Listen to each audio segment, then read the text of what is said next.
எங்களுடைய படையாண்ட மாவீரா திரைப்பட பாடல்கள் மற்றும் முன்னோட்ட வெளியீட்டிற்கு வந்திருக்கிற நான் பெரிதும் மதிக்கிற அவர்கள் மீது நானும் என் மீது அவர்களும் பேரன்பும் பெரும்பாசமும் கொண்டிருக்கிற எனது மனதுக்கு நெருங்கிய உறவுகள், இந்த மண்ணையும் மக்களையும் நேசிப்பது போலவே ஒரு பக்கம் என் திரைத்துறையையும் என் திரை குடும்பத்தையும் நேசிக்கிற எனது மனதுக்கு பிரியப்பட்ட பேரன்பு கொண்ட மேடையிலேயும் மேடைக்கு கீழேயும் இருக்கிற உங்கள் அனைவருக்கும் எனது மனம் நெகிழ்ந்த நன்றியும் வணக்கமும். இது நான் இயக்கி நடித்திருக்கிற படைப்பு. உண்மையிலே ஒரு படைப்பாளி அவனுடைய படைப்பு தான் பேசணுமே ஒழிய அவன் பேசுவதுங்கிறது கொஞ்சம் கூடுதலான விடயமாக நான் எப்பொழுதும் பார்ப்பேன். ஆனாலும் கூட சில விடயங்களை இங்கே நான் சொல்ல வேண்டியது இருக்கு. இந்த படைப்பு விகே ப்ரொடக்ஷன்ஸ், அதாவது நெய்வேலியில் தொடங்கி என் மீது பெரும் அக்கறை உண்டு. இப்படியே ஓடிக்கிட்டு இருக்கிய வழக்கு, வம்பு, சண்டை, எந்த மூலையில் எது நடந்தாலும், நீட்டுக்கான போராட்டமா, அனிதா வீட்டில் வழக்கு, காவேரி பிரச்சனையா, கத்திப்பாரா பாலம், மீனவர் பிரச்சனை, ஸ்டெர்லைட் பிரச்சனை, கன்னியாகுமரிக்கு ஓடுறது, ராமேஸ்வரத்துக்கு ஓடுறது,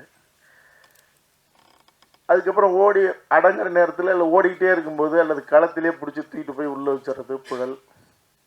இப்படியே இருந்தால் எப்படி? சந்தனக்காடு போல் ஒரு படைப்பு எடுத்துட்டு இப்படி போய் எப்பப்போ முடங்கிறதுங்கிறது சரியானதல்ல அப்படின்னு என் மேலே அக்கறை கொண்டு ஐயா கிரியாடக் பாஸ்கர், ஐயா உமாதேவன், சகோதரர் குரல் அமுதன், ஐயா நீலமேகம், இப்படி எண்ணற்றவர்கள், இங்கே மருத்துவர் மோகனசுந்தரம் ஐயா, இப்படி எல்லாருமே சேர்ந்து இல்லை அப்படின்னு சொல்லி இப்படி ஒரு படைப்பு செய்யலாம் அப்படின்னு அது அங்கே உருவாகி, அதன் பிறகு ஒரு கட்டத்தில் நிற்கும்போது, ஏன்னா மகிழ்ச்சி படம் எடுக்கும்போது என்னுடைய பேரன்பிற்குரிய சகோதரர், என் வாழ்க்கையில் மிக முக்கியமான ஆளுமைகள் தான் இங்கே இருக்காங்க. தயாரிப்பாளர் மணிவண்ணன் அவர்கள் இந்த நேரத்தில் இந்த இடத்துல உட்கார்ந்துருக்கும்போது இந்த படைப்பு செஞ்சோம். இந்த படைப்பு நீங்கள் எல்லாரும் பார்த்தீங்க. உங்களுக்கெல்லாம் ஒரு பெரிய சிலிர்ப்பை முன்னோட்டமும் பாடல்களும் ஏற்படுத்தியிருக்குங்கிறதுல எனக்கு எந்த சந்தேகமும் இல்லை. படம் பார்த்ததுக்கு பிறகு படம் முடியும் போது இந்த மண்ணில் மட்டும் இல்லை, பார்க்கிற ஒவ்வொரு மனசுலையும் ஒரு பெரும் பேரதிர்வு ஏற்படும். நான் அதை உறுதியாக சொல்கிறேன். 30 கலைஞர்கள், பின்னணி குரல் கொடுக்குற கலைஞர்கள், பெண்கள் ஒரு 10-12 பேர், இளைஞர்கள், குழந்தைங்க, பெரியவங்க, இப்படி எல்லாரும் சேர்ந்து இந்த கூட்டு குரல் கொடுக்கறதுக்கு டப்பிங்கில். அப்போ வந்தவங்க அங்கங்கே பார்த்துக்கிட்டே இருந்தாங்க. கூட்டம் கத்துறது எல்லாம் பார்த்துருப்பீங்க, பெரும் கூட்டம், அந்த பெரும் செலவு, அதில் தான் நிறைய விவாதங்கள்லாம் நடக்கும். படத்தில் நடந்த சண்டையை விட நேரில் எங்களுக்குள்ள நிறைய சண்டை நடந்திருக்கு. ஆனால் ஒரு இடத்துல அப்படி ஒருத்தர் சாயும் போது ஓடி வந்து கட்டி பிடிச்சி தூக்கிறதும் அரவணைக்கிறதும் உச்சி முகர்கிறதுங்கிறதும் இந்த படைப்பில் நிறைய நடந்துக்கிட்டே இருக்கு. ஆனால் அந்த 30 கலைஞர்கள் ஒரு அறைக்குள்ள உட்காந்து கூட்டத்தில் கத்துறாங்க. அங்கங்கே காட்சி, கத்துறது, அழுவுறது, கோஷம் போடுறது, அப்படி இருந்தது.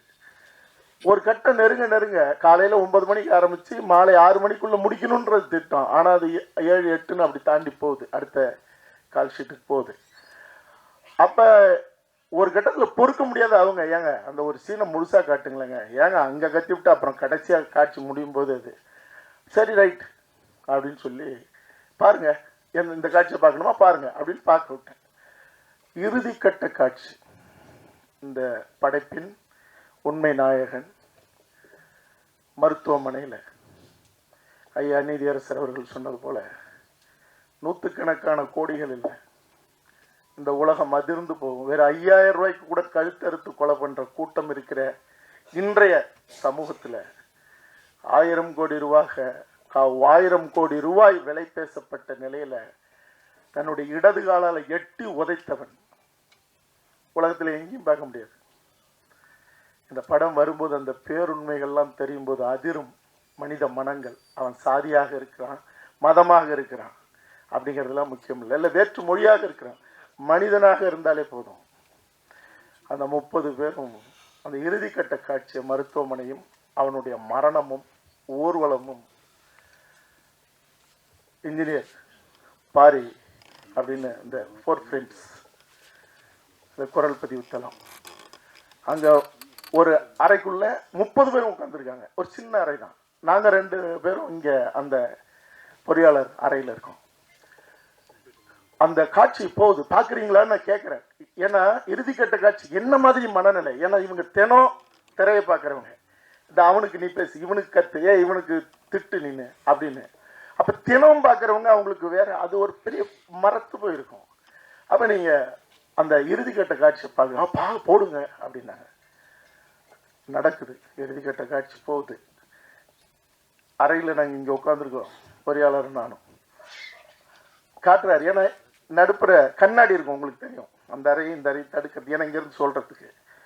ஒரு அம்மா குனிஞ்சு அழுதுச்சு, இன்னொரு அம்மா சேலை எடுத்து, இன்னொரு அம்மா திரும்பிச்சு, ஒரு பையன் கரிச்சு போடுவானா குடிஞ்சு இவர் என்கிட்ட சொல்லிக்கிட்டே இருக்கார், பாரு சார் பாரு சார். இதெல்லாம் இறுதிக்கட்ட காட்சியினுடைய. அதுக்கு முன்னாடி வரைக்கும் சிலிர்ப்பு, நெருப்பு, தகிப்பு, படம்புறம் அப்படிதான். ஆனால் அந்த இறுதிக்கட்ட காட்சி அது சொல்லு சார், அந்த பாரு சார், அந்த பையன் அந்த அந்த நிற்கிறான் பாரு சார், நின்று பார்க்குறான். பாடல் அந்த முடிஞ்சுது. எள்ளுவய பூக்களையே எப்படி ஒரு பாடலோ, எனக்கு ரொம்ப பிடித்த பாடல். இதுல வீரப்படையாண்ட வீரா வெற்றிக்கு பிறந்த தீரா அப்படின்னு அந்த பாடல் கவி பேரரசு வைரமுத்து அவர்கள் எழுதியிருப்பாங்க. அவன் மக்களை மறந்து மறைந்தாயே மாவீரான அந்த பாடல். அது வெறும் பாடலா கேட்டாலே யாராலையும் தாங்க முடியாது. காட்சியா முடியும் போது அந்த ஒரே அழுகை சத்தம், கதறல் சத்தம்